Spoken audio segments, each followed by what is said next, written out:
país a greve dos policiais federais. Em várias cidades brasileiras, eles se reuniram em protesto por melhores salários. O repórter André Salles está ao vivo com o presidente do Sindicato dos Policiais Federais em Minas Gerais, Renato Deslandes, que vai falar como é que isso vai influenciar no dia a dia da população e como está a situação da polícia agora em Minas Gerais. Boa tarde, meu querido André.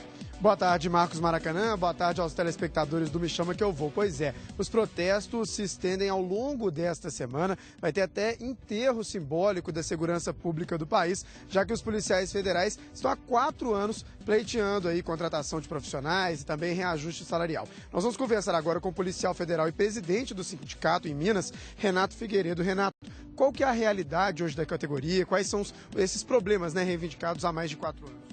Boa tarde, Maracanã.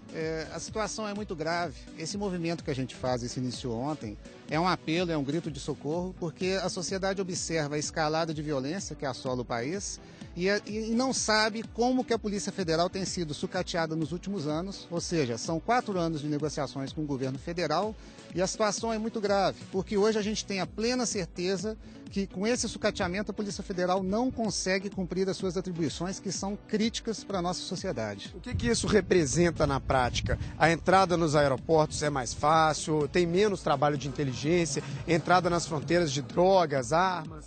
Olha, de cara, nos aeroportos internacionais de Rio e São Paulo existem delegacias com efetivos de 30 a 50 homens. No nosso aeroporto internacional aqui Mineiro, existe um posto, que não é uma delegacia, com 4 plantonistas. Isso é uma aberração, é um insulto à sociedade, certo? E o que acontece? Existe a atribuição constitucional para a Polícia Federal de Polícia Aeroportuária e de Fronteiras. Existe também a atribuição de Interpol e a de combate ao narcotráfico, seja internacional ou interestadual. Então, o que acontece? Aconteceu em abril uma audiência pública na Câmara dos Deputados, onde especialistas, inclusive o diretor da ABIN, já relatou que o Brasil já é um alvo potencial de terrorismo por conta dos eventos internacionais que estão por vir. Então, é uma coisa que assola esse país e de uma gravidade absurda, e a gente assiste nesses últimos 8 anos o governo federal sucateando esses 3 cargos, que é o agente, o escrivão e o papiloscopista da Polícia Federal. Renato, mais cedo, aqui ainda no programa Me Chama Que Eu Vou, a gente estava mostrando mais um caso de pessoas com explosivos, prontos para fazer aquele crime que está na moda, que é a explosão de caixas eletrônicos. O senhor estava falando, isso já é um crime que a Polícia Federal poderia inibir, né? Com certeza, sem dúvida alguma. Esse sucateamento desses 3 cargos está trazendo esvaziamento deles. Porque o que acontece? Há 10 anos, um policial federal de nível superior, carreira típica de Estado, ganhava igual um auditor da Receita, um analista do Banco Central ou um oficial de inteligência da ABIN, que são todas carreiras importantes. Mas depois de 10 anos de governo federal, o que a gente vê é um agente federal ganhando a metade. Então, conforme dados técnicos oficiais do MPOG, do Ministério do Planejamento, somente no ano passado, 140 policiais abandonaram suas funções. Então, é o esvaziamento do órgão, o sucateamento. E é complicado o movimento da Polícia Federal, por quê? Porque grande parte das nossas atribuições são de inteligência, de investigação, de análise, de fiscalização. Então, quem comemora com essa paralisação realmente são os criminosos. Tá certo. Muito obrigado ao Renato Figueiredo, que é o presidente do Sindicato dos Policiais Federais em Minas.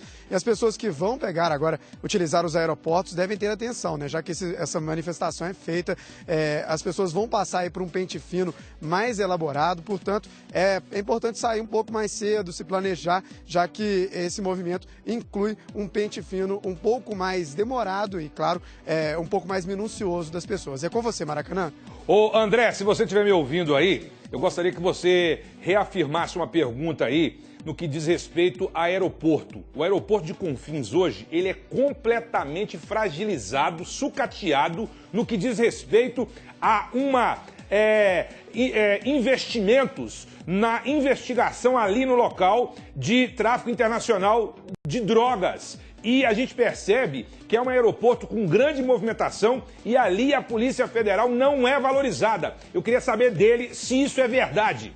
Tá certo. O Marcos Maracanã está fazendo uma pergunta do estúdio, que é o seguinte, ele tá colocando que o Aeroporto Internacional de Confins tem sido uma porta de entrada, para drogas, também falando de armas. Ele quer saber se isso é verdade, se realmente acontece esse sucateamento no aeroporto. Acontece não só no aeroporto, como em todo o país, certo? Já é levantado, existem corredores de narcotráfico internacional E o que acontece? A sociedade, é um apelo que a gente faz à sociedade, que a Polícia Federal que a gente precisa, e a gente observa esse sucateamento. Então, com certeza, não existe segurança aeroportuária hoje no Brasil, muito menos para se você for começar a pensar em grandes eventos como os estão por vir. O senhor estava até falando, com essa fiscalização, esse pente fino maior durante esses dias de manifestação, o que vai ser encontrado lá é de tudo, né? É interessante porque a nossa manifestação de greve ela é mais ou menos ao contrário. Porque quando tem somente 4 plantonistas, que é um absurdo, eles não conseguem dar conta dos serviços. E na nossa greve, como a gente tira pessoal de outras delegacias especializadas, a gente faz uma mobilização que vai mostrar para a sociedade o que realmente deveria ser feito. Realmente a sociedade, a gente pede esse apelo à sociedade mineira. Tá certo. Eu volto a agradecer o Renato Figueiredo, policial federal e também presidente do sindicato que representa a categoria em Minas. É com você, Maracanã. Bela informação que você acaba de passar, André, aos nossos telespectadores de Minas Gerais e do Brasil. Muito obrigado pela sua participação. Agora você imagina o seguinte, você imagina a bandidada vendo isso agora, hein, rapaz? Você imagina? Também aderiram ao movimento em Minas Gerais os servidores do IBGE, da Receita Federal, Banco Central e os servidores da saúde, os servidores do INCRA, o Instituto Nacional de Colonização e Reforma Agrária, fecharam a sede do órgão aqui na capital, também em protesto à categoria. Quer o quê? Sabe o quê? Ela está de greve desde o dia 21. Os funcionários reivindicam recomposição salarial e protestam contra a falta de negociação por parte do Ministério do Planejamento. Agora eu faço uma pergunta a você, telespectador. Quem é que está pagando aqueles 159 advogados que estão aí defendendo os mensaleiros lá em Brasília, hein? Quem é que está pagando aqueles advogados lá, que são advogados que recebem honorários milionários? É demais para o nosso coração!